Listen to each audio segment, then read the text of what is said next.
вечер. Ова е првиот дел од парламентарната дебата за предвремените избори 2014.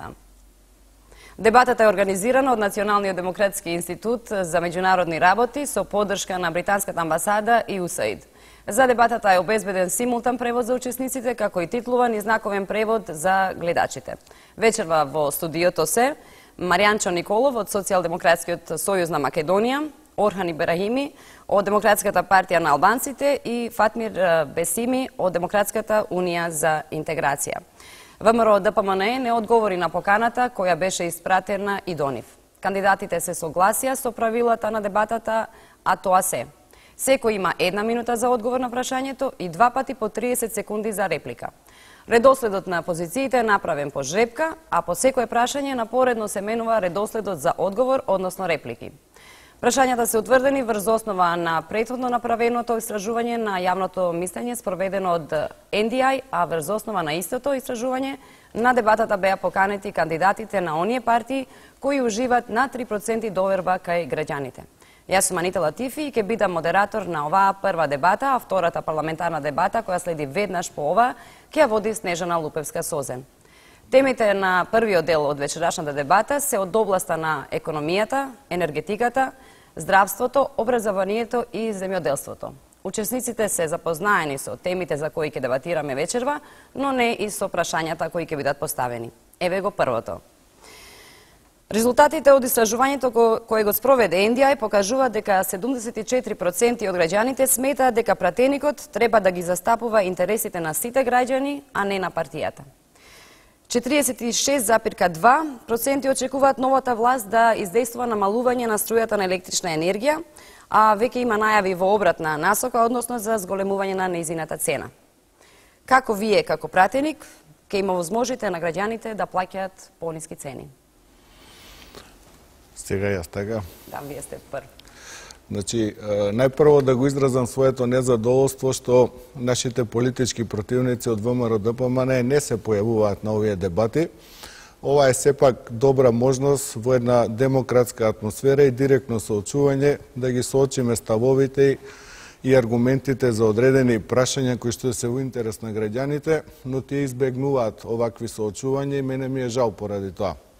Што се однесува до вашето прашање конкретно околу електричната енергија, сакам да кажам дека во нашата програма е јасно зацртано дека ќе ја вратиме ефтината струја, тарифа, од сабота и недела ќе биде преку цел ден, а од понеделник до петок во текот на работните денови ќе важи исто старото решение, 2 часа во текот на денот граѓаните да добиваат ефтина електрична енергија. Така на тој начин ќе ги заштитиме од евентуалните ценовни покачувања на струјата во наредниот период.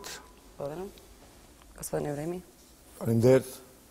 Përkeqësimi i situatës ekonomike, shtrejtimet e konsumit përgjithshëm, shtrejtimi i energjisë elektrike dhe shtrejtimet e përgjithshme që ndodhin në këtë shtet, gjithsesi rrjedhin prej qeverisjes keqe, prej punëve cilët kjo qeveri për 6 vite radhazi, e sidomos Bashkimi Demokratik për Integrim, ka udhëhequr me resurset gati kryesore. Këtu pram e kam edhe ministrin e mandatit kaluar, ka qenë ministër e ekonomisë, e dim botnisht se në këtë ministri ka ndodhur shumë afera korruptive, natyrisht se do të ketë edhe shtrejtim energjie. Vetëm sa për informim opinionit publik, edhe shtetet e huaja, si që është SBA dhe institucionet ndërkombëtare, kanë ngrit shqetësimet mëdha për tenderet, për marrje mito në ato tendere, janë me miliona euro, është përfolur zyrtari i lartë i Bashkimit Demokratik për Integrim, për keq përdorim të njetëve drejt për drejt të shitjes ЕВНС. Тани ЕВНС по електрокон... Ке имате можност во репликите да си го завршите вашето мислење. Господине Весими. Се përket temave ekonomike, ne dim që Republika Maqedonisë është një ekonomi e vogël, relativisht e hapur, dhe gjithsesi që sfidat që ballafaqohen këto vite kishin të bëjnë kryesisht me efektin që ekonomia jonë kishte nga kriza globale ekonomike.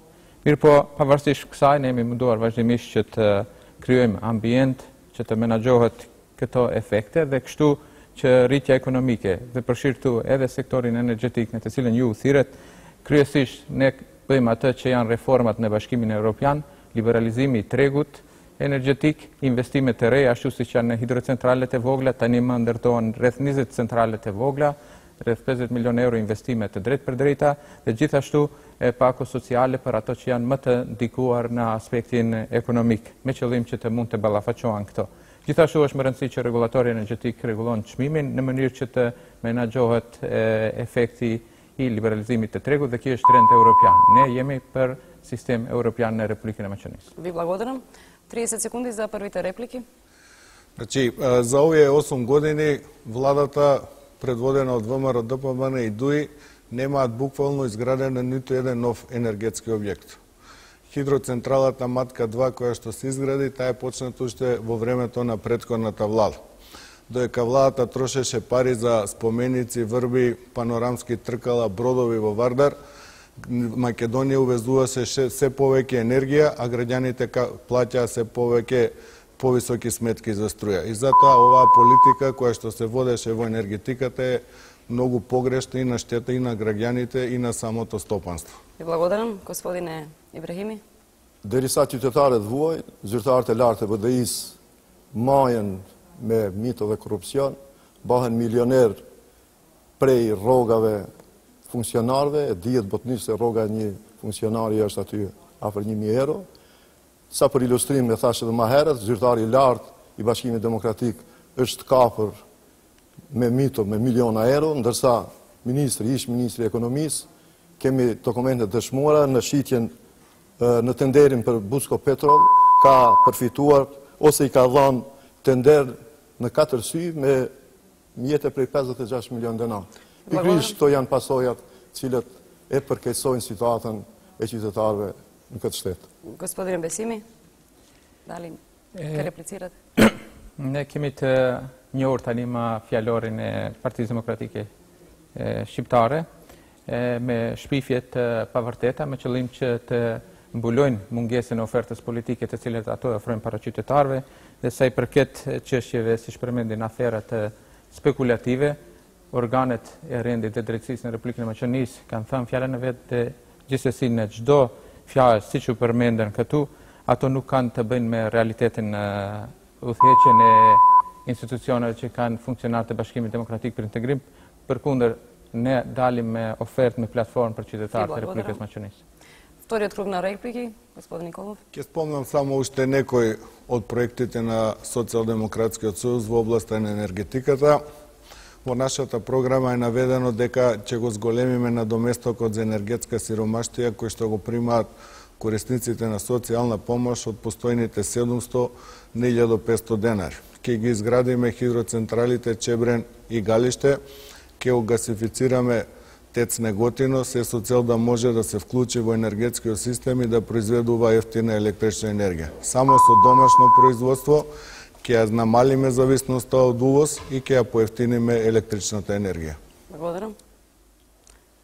Nuk do mend se zyrtarët e BDI-s janë shndruar argat në kundrejt subjekteve politike maqedone. Fjalori ynë nuk është as pak fyes, po ky realiteti që përballemi ne shqiptarët është shumë domethënës.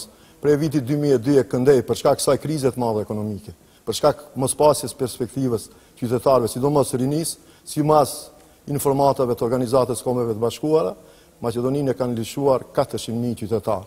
E dihet botnisht se cilës përkatësi etnike i përkasin këta të rinj të cilët e kanë lishuar vendin. Gospodine Besimi, dоколку имате потреба. Po, gjithsesi kam të shtoj atë që përsëri duhet të them që nëse dalim në zgjedhje, dalim me platformat konkurruese dhe më vjen keq që oponenti jon politik, Partia Demokratike Shqiptare ka zgjedhur vetëm mënyrën e shpifjeve dhe pa një ofertë konkrete ndaj qytetarëve se si do ta bëjnë më mirë në Republikën e Maqedonisë. Za gospodina Nikolovski, ja samo bi sakal da vi kažem дека ние сега имавме един тендер за концесионер за гасификација во Скопје, че има одма после изборите и за Западна Република Македонија, после че има и за источниот дел. Ви благодарам. Јас пред да продолжам со второто прашање би сакала да ве замолам да го почитуваме времето на форматот на оваа дебата. Сметаме дека 2 минути кои ви се на располагање за одговори за 2 реплики се доволни да разјасниме за конкретните прашања кои сме ги поставиле.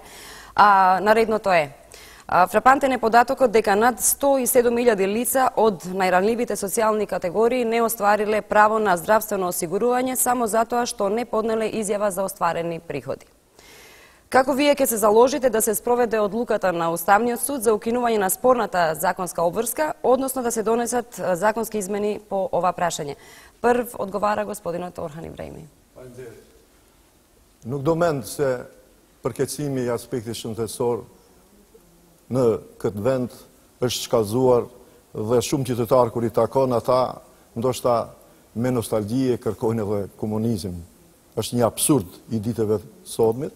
Pikrisht janë këto qeveritarë që mundohen do të t'i zhvendosin temat.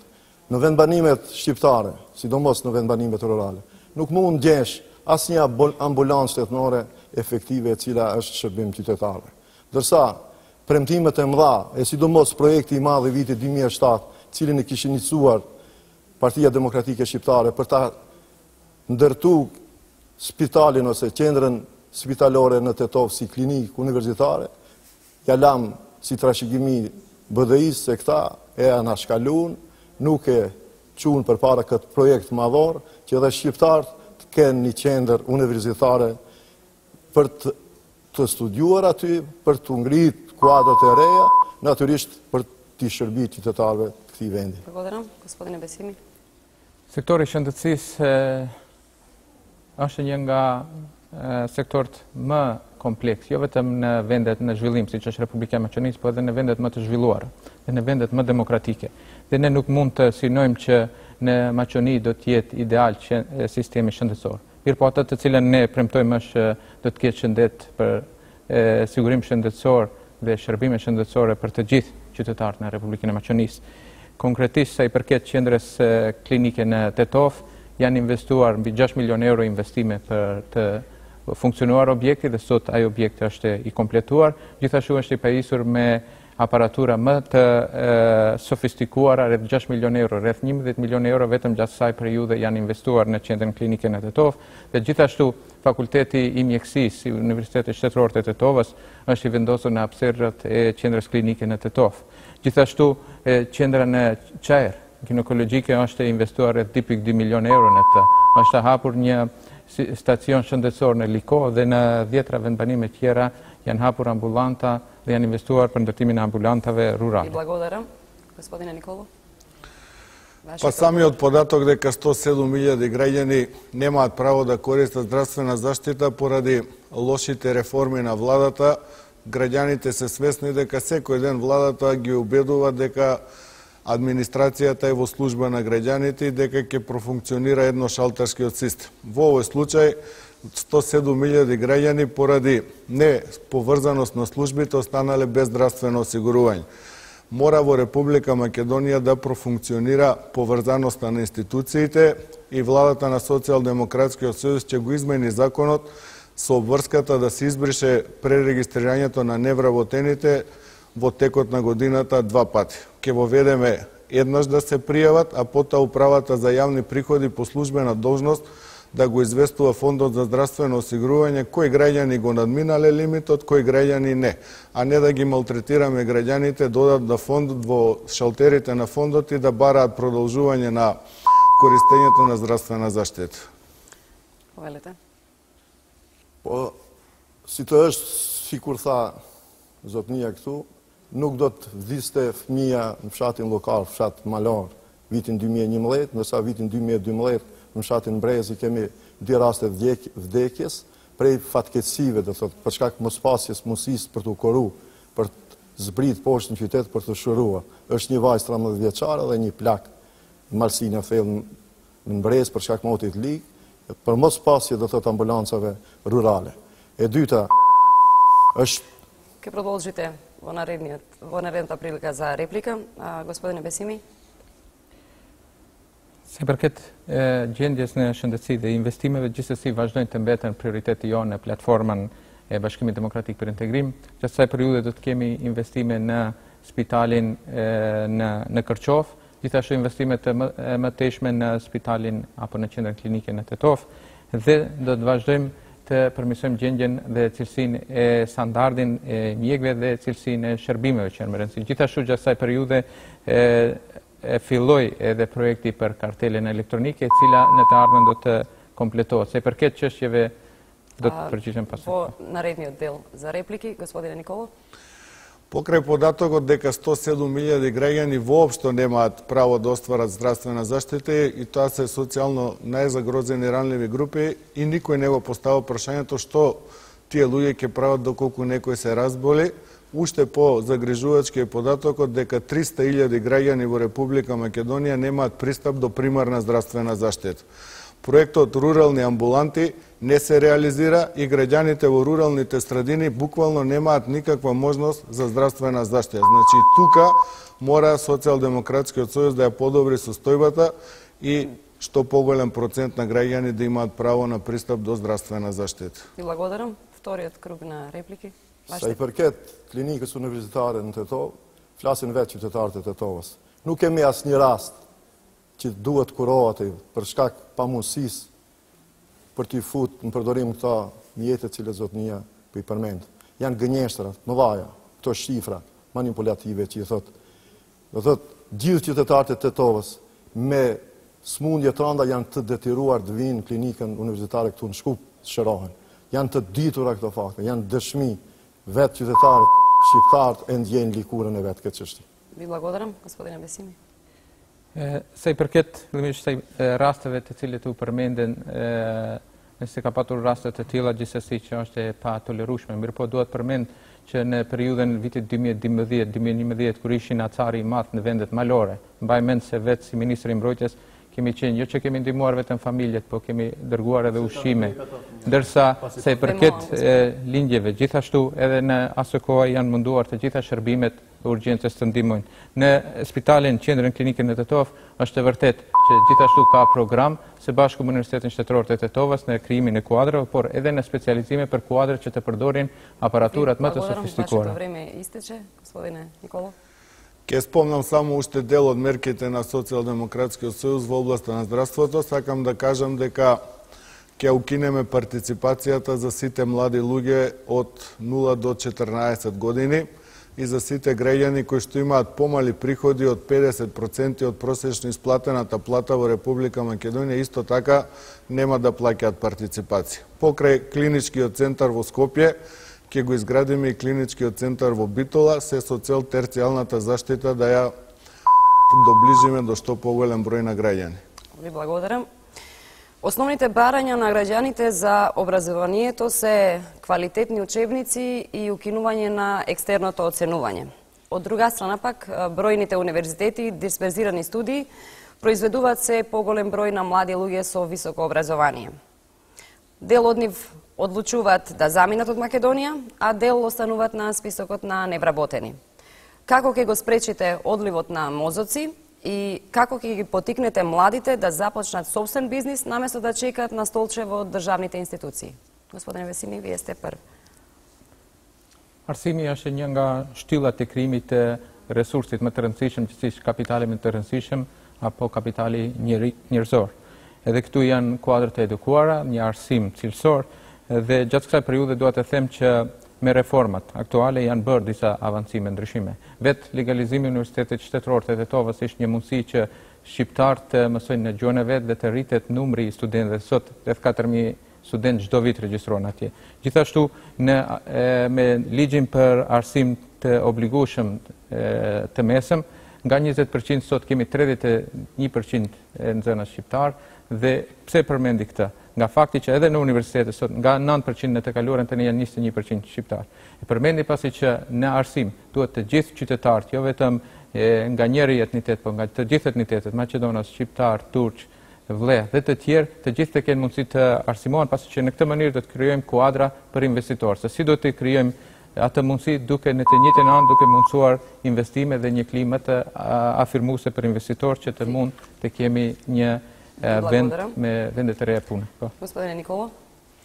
Образованието е за жал уште една област каде што оваа влада нема постигнато буквално резултати кои што се во насока на создавање на кадри кои што се конкурентни на пазарот на трудот и кои што можат брзо да најдат работа. Последниот податок покажува дека за жал на евиденцијата на Агенцијата за вработување има невработено 880 магистри и 20 доктори на науки, што само по себе покажува колку оваа држава се грижи за својот потенцијал.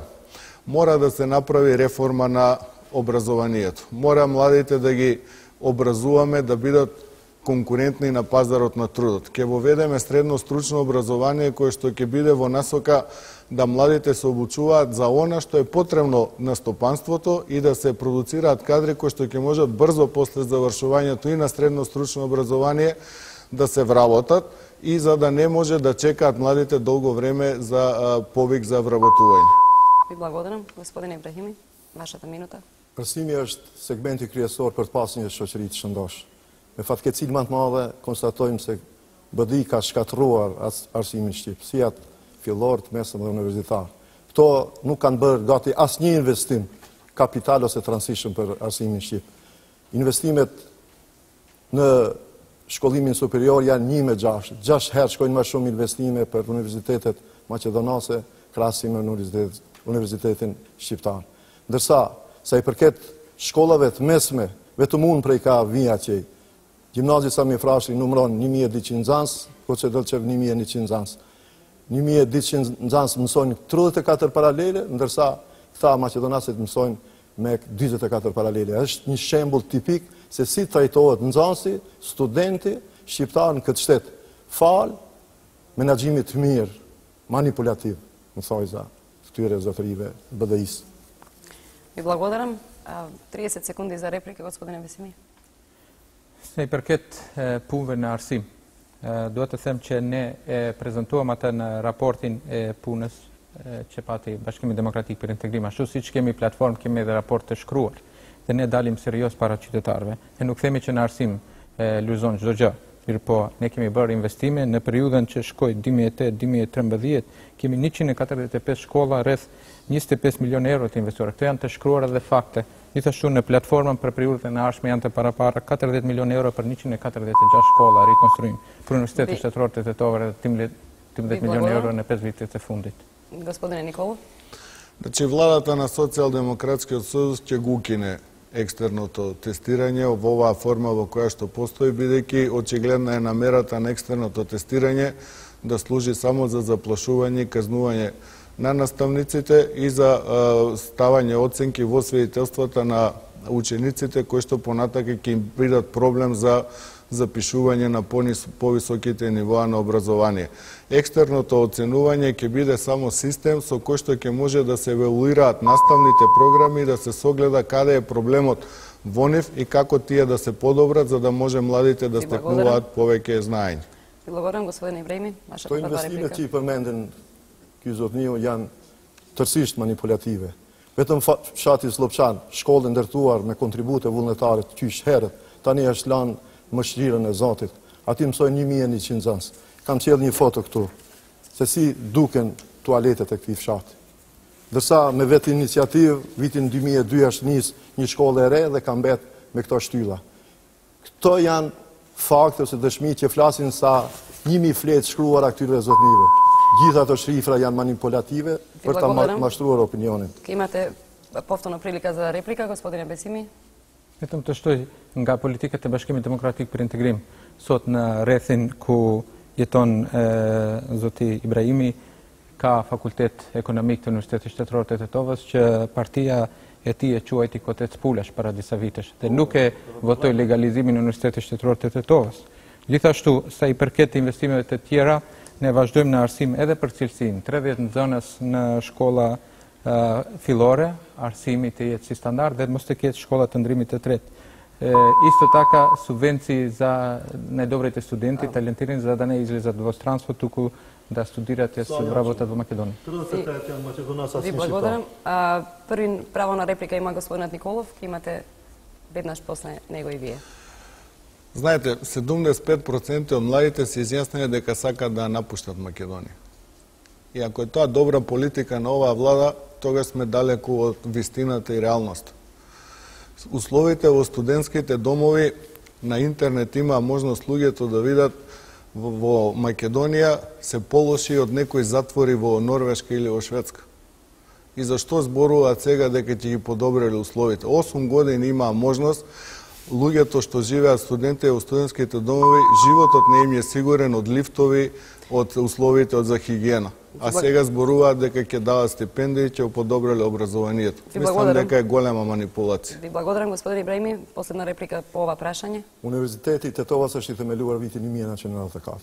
Ki zotnia këtu as nuk e din as iniciativën edhe punës që isha bën për ta sëndërtuar dhe për ta themeluar atë universitet.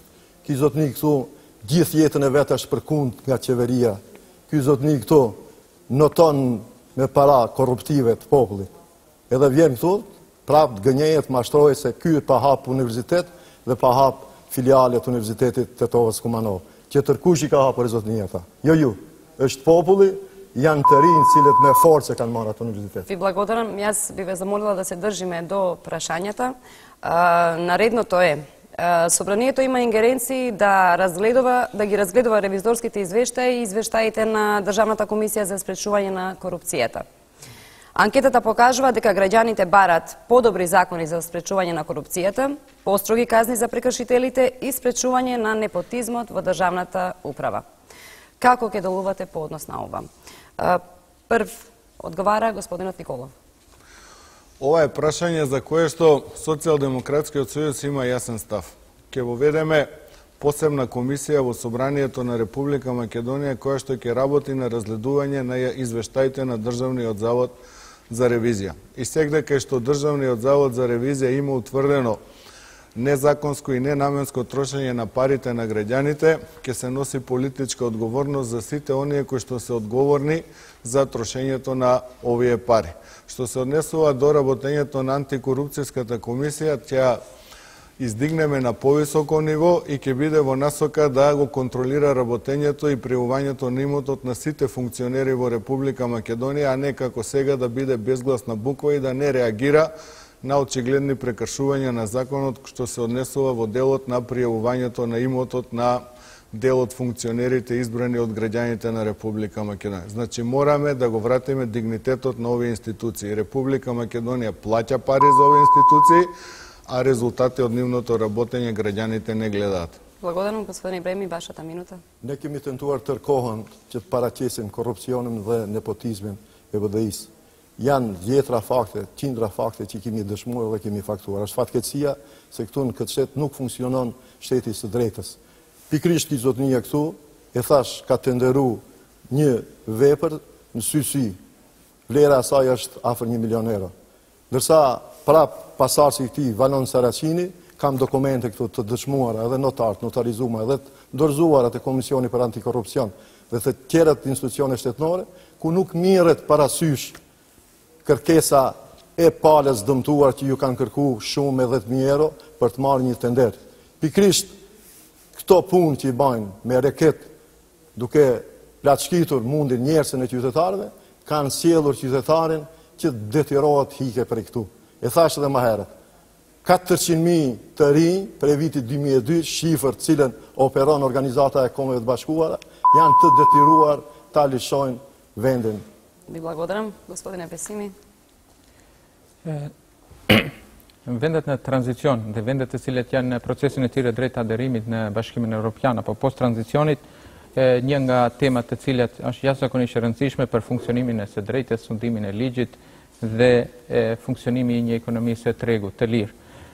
Gjithsesi që këtu një nga temat e jashtëzakonshme është edhe tema për korrupsionin dhe ne këtë me Bashkimin Evropian në prioritetet, 5 prioritetet kryesore të ashtu quajtur dialog në nivel të lartë kemi edhe luftën kundër korrupsionit, sundimin e ligjit dhe këtu tani më po bëhet në për gjykata po bëhet një proces i cili përcillen të gjitha proceset korruptive dhe ato më të mëdha me qëllim që të eliminohet çdo dilemë që në të ardhmen dikush mund të manipulojë në intereset të grupeve duke përjashtuar funksionimin e lirë të tregut dhe sundimin e ligjit. Gjithsesi se i përket aferave të ashtu quajtura apo që dalin si në fazën e kampanjave, ne kuptojmë të normalisht si temat mungesës e ofertës dhe Ви благодарам, ке имате повторно 30 секунди. 30 секунди за господинот Николов за реплика или да си го дополни своето мислење.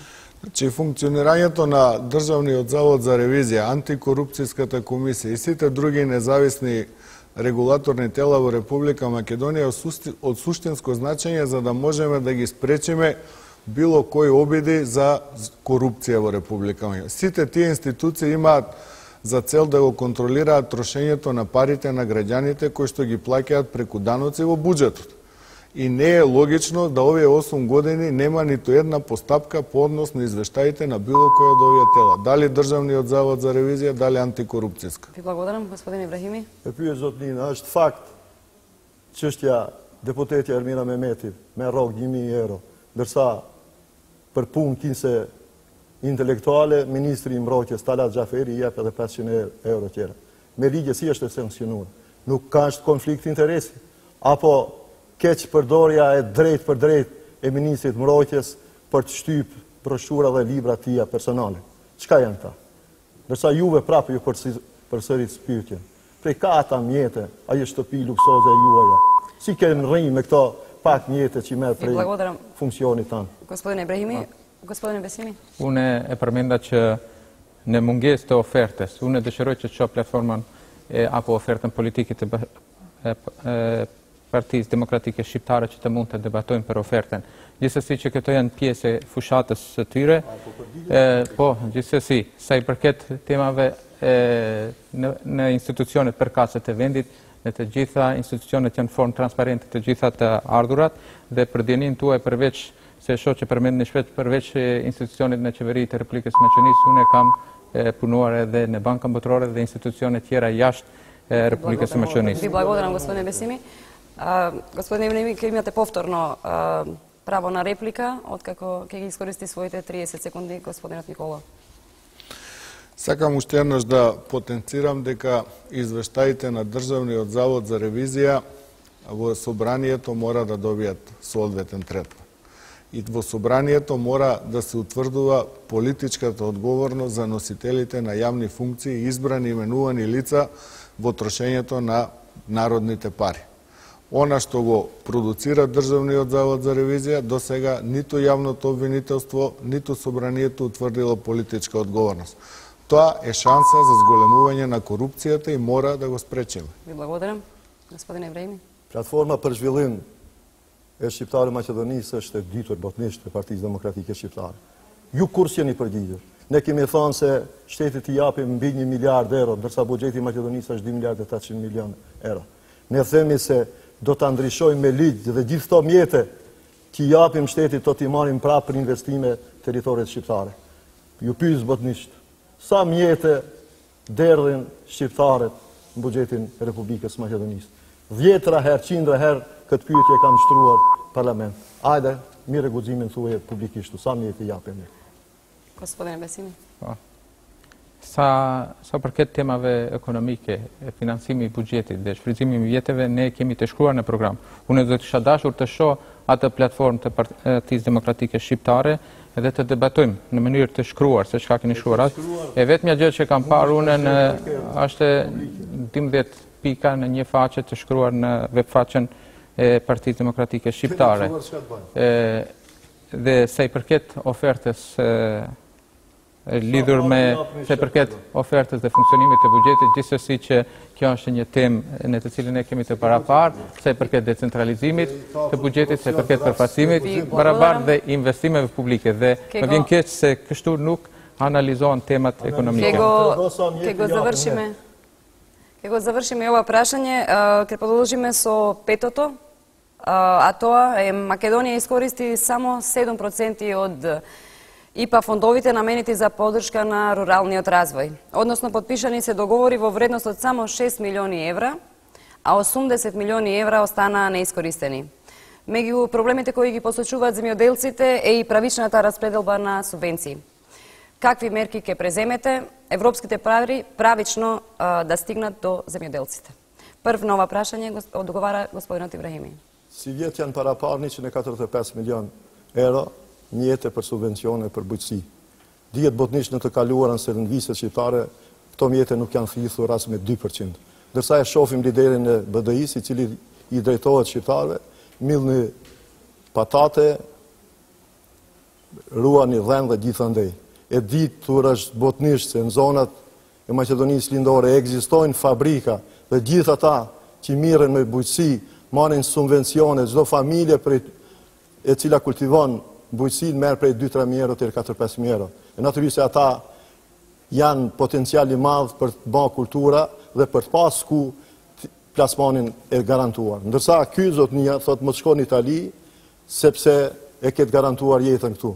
E si e ka të garantuar kur bujqit nuk kanë asnjë fabrikë të ndërtuar për t'i dërguar jetët e tyre. E kundërta është, për një ditë atje i merr 100 euro, ndërsa bujku i ngrat ose i mjerë për tërë vitin së gjendje ti nxjerr 100 euro. Благодарам. Една минута за господинот Бесими. Sa u përket subvencioneve shtetërore, nga 545 milion euro në 5 vitet e fundit, rreth 130 milion euro kanë shkuar në vendbanimet shqiptare. Gjithashtu, në periudhën 4 vjeçare që vjen, rreth 595 milion euro e parashihet rreth 145 milion euro të shkojnë në vendbanimet shqiptare. Gjithsesi, ne duam edhe në takimet me bujqet, zoti Ahmeti ka njoftuar për mundësitë dhe rëndësinë e investimeve në bujqësi.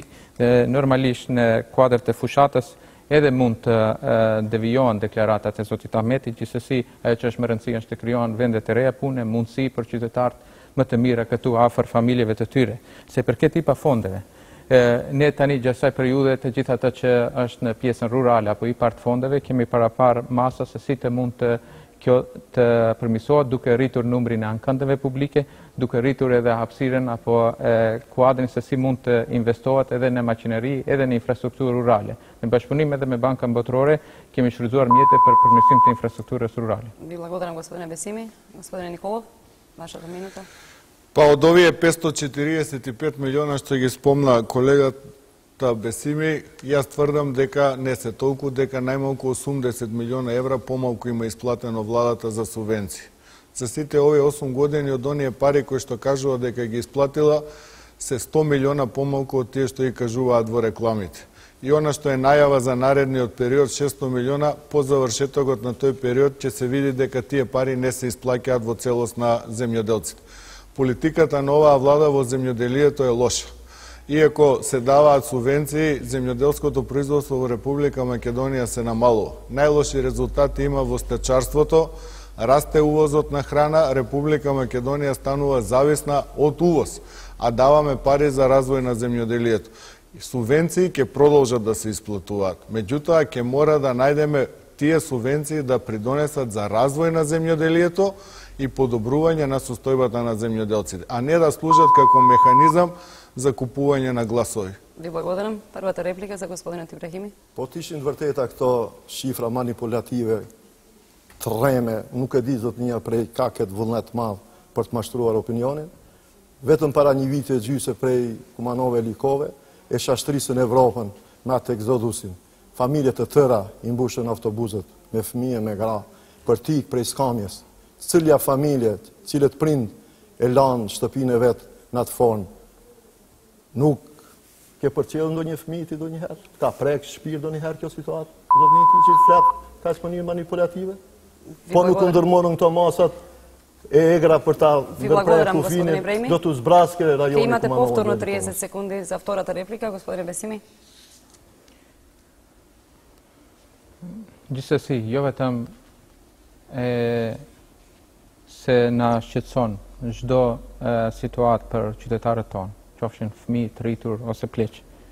Dhe ne kur flasim për infrastrukturë rurale dhe përmirësimin e bujqësisë kemi parasysh të gjitha këto aspekte dhe kjo ishte apeli që të investohet edhe në bujqësi që të mund të jenë afër familjeve të tyre, ashtu siç janë vendet të zhvilluara. Edhe këtu edhe një herë do të përsëris edhe me Bankën Botërore kemi projekte për infrastrukturë rurale, kemi edhe mundësi të reja kreditore për bujqet dhe Благодарам, господине Николов, вашата прва реплика. Значи, Социјалдемократскиот сојуз ќе продолжи со давање субвенции на земјоделците и како други поволности кои што ќе го воведеме, се тоа што ќе ги ослободиме сите земјоделци од плаќање на персонален данок на доход. ќе воведеме бенефициран стаж за земјоделците и 12 месеци платен стаж ќе се признава како 13 месеци, или за 12 години секој земјоделец ќе добива 1 година плюс стаж, што ќе овозможи порано да заминуваат во пензија. Благодарам. Господин Ибрахими. Përmirësimi i jetës nuk bëhet me pallavra dhe gënjeshtra. Bëhet me investime, njëjtë si instrumic. Hapet zonë lirë ekonomike edhe në zonat e Kumanovës dhe Likovës, dhe mirën buxheti që japin shqiptarë mbi 1 miliard që i zotënjës guzon t'i përmende, dhe ndërtohen fabrika për përpunimin e prodhimeve bujqësore. Atëherë kemi drejt i themi qytetari shqiptarë mos hik jashtë, derisa s'ja rregullojmë infrastrukturën, fabrikat që të kenë vend ku të punojnë, që ta ndërtojnë jetën e vetë dhe të shndrojnë fëmijët e vetë, një qytetar këtij vendi si qytetar të respektuar, atëherë kemi drejt i themi mos ikin jashtë. Gospodine Besimi. Pajtohem me zotin Ibrahimi se investimet janë kyçe për të përmirësuar standardin e qytetarëve. Prandaj ne e bëm dhe e filluam rikonstruimin dhe zgjerimin e rrugës Likov-Nikushtak, Araqin, gjithashtu me rrugën Opaj Belanov që do të lidhe qytetarët nga Maqedonia dhe Kosova, dhe gjithashtu tani jemi në plan të përfunduar projektet për pendën në Slupçan, në qëllim që të ketë edhe ujë për pije edhe ujë për ujitje, dhe gjithashtu një sistem të ujitjes në kuadër të përmirësimit të bujqësisë në fushën e Pologut, Raven Reqic, në qëllim që të krijojmë infrastrukturë të mirë për qytetarët edhe në fushën e bujqësisë. Ви благодарам, господин Николов. Сакам да кажам дел од другите мерки, значи ќе го зголемиме бројот на откупни пунктови во Република Македонија, бидејќи денеска главен проблем на дел од земјоделците е пласманот на сопственото производство. Тие велат, вие најдете пласман, ние ако треба ќе произведеме и човек во земјоделието, меѓутоа нема кај да ги продаваме производите. Мора да го решиме проблемот со пласманот и ќе воведеме зелената нафта за земјоделците, односно ќе укидеме давачката за акциза во цената на дизелот и земјоделците ќе имаат можност да купуваат поевтина нафта. Ви благодарам и за крај секој од вас има 1 минута за завршно обраќање кон гласачите. Прв ја користи ова минута господинот Фатмир Бесими. Shfrytëzoj mundësinë që edhe një herë të njoftoj qytetarët e Republikës së Maqedonisë që Bashkimi Demokratik për Integrim është një subjekt serios politik i cili krijon mundësi më të mira për qytetarët e Republikës së Maqedonisë dhe në mënyrë transparente raportojmë për punën të cilën e bëjmë dhe dalem me platformë të shkruar para qytetarëve. Atë të cilën ne mendojmë se është me rëndësi për të ardhmen janë 3 shtyllat të platformës politike të Bashkimit Demokratik për Integrim. Edhe atë shtylla e parë marrëdhënie të mira ndëretnike, shtylla e dytë zhvillim dhe mirëqenie për qytetarët dhe shtylla e tretë është integrimet euroatlantike. Ne mendojmë se krahas dhe baras duhet të bëhen të 3 shtyllat të realizohen. Marrëdhëniet e mira ndëretnike janë baza e kësaj shoqërie, e këtij shteti, ndërsa marrëdhëniet e zhvillimit ekonomik është ajo që do ta bëjë një jetë më të lumtur, më të mirë për qytetarët, dhe integrimet euroatlantike janë çatia apo mbulesa dhe sigurimi apo mburoja e një shteti për investime më të mira në Republikën e Maqedonisë. Demokratska unija za integracija, gospodin Nikolov, почитувани граѓани, партиска опција, што значи за подобри можности за Република Македонија, за сите граѓани, албанците, македонците, турците, власите и сите останати. Господин Николов, вашата минута. Би сакал да ги повикам граѓаните на Република Македонија на 27 април, што помасовно да испанат на избори, да го дадат својот глас без страв дека некој ќе им се заканува или ќе ги уценува или ќе се обиде да ги натера да сменат својата волја и да гласаат за оној за кој што тие сметаат дека ќе им донесе подобар живот, подобра иднина. Сакам да ги повикам сите граѓани да ја поддржат пратеничката листа на Социјалдемократскиот сојуз под реден број 1, да гласаат за промени, да гласаат за нов почеток. Изминативе 8 години сме сведоци дека оваа политика е погубна за Република Македонија и граѓаните живеат се посиромашно, а за жал голем број од нив и се иселуваат од Република Македонија. Република Македонија е татковина на сите граѓани и таа треба да им се врати на граѓаните. Да престане ова злоупотреба на институциите. Шансата е 27 април, испаднете на гласање, заокружете број 3 за господинот Стево Пендаровски, број 1 за пратеничките листи. Ви благодарам, господин Николов. Последна минута од обраќањата е за господинот Орхан Ибрахими. Faleminderit. Për informim, unë nuk do t'i shtrij dorën për fund të emisionit, sepse nuk meritojnë. Këta shqiptarë për 12 vite i kanë shtri dajak, dhunë, presion për t'i shpërngulë shqiptarë për këtu. Për 12 vite janë 500 shqiptarë vrarë. Për 12 vite janë mbi 700 shqiptarë me proceset montuara politike burgosur. Për 12 vite janë shpërnguar 400.000 shqiptarë të rinj për shkak presionit dhunës Bashkimit Demokratik për integrim. Për atë arsye unë nuk do t'i shtri dorën. Pastaj, vetëm këto ditët e fundit shohim një presion kërcënim ndaj administratorëve, nënpunësve, arsimtarëve. Para 2-3 ditëve rrehet brutalisht nënkryetari i Forumit Rinor Partisë Demokratike prej bandave të BDI-s këtu në Shkup dhe nuk meritojnë dorën e shtrirjes. I thras qytetar shqiptar që jo 12 vite, jo net dhe ditë, që janë mija ditë dhe net, asë një minutë mos t'i falin Bashkimit Demokratik. Nuk meritojnë asë një sekund që të mendojnë se ky subjekt është perspektiva e tyre. Ви благодарам, господа. Почитувани гледачи, го следевте првиот дел од парламентарната дебата организирана од Националниот демократски институт за меѓународни работи со поддршка на британската амбасада и USAID. Веднаш по рекламите следува вториот дел со кандидатите за пратеник Ермира Мехмети, Рената Десковска и Бекин Фазлију. Модератор на оваа дебата е Снежана Лупевска-Созен. Останете со нас. А мене дозволете ми да им посакам лично успешни избори на кандидатите.